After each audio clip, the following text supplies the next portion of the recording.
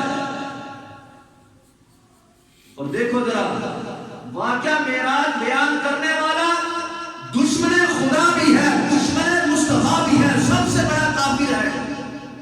راوی کتنا بڑا دشمن خدا ہے، اور جس کے سامنے بیان کیا جا رہا ہے وہ صرف عاشق نہیں، عاشقوں کا امام حضرت ابو بکر صدیق ہے.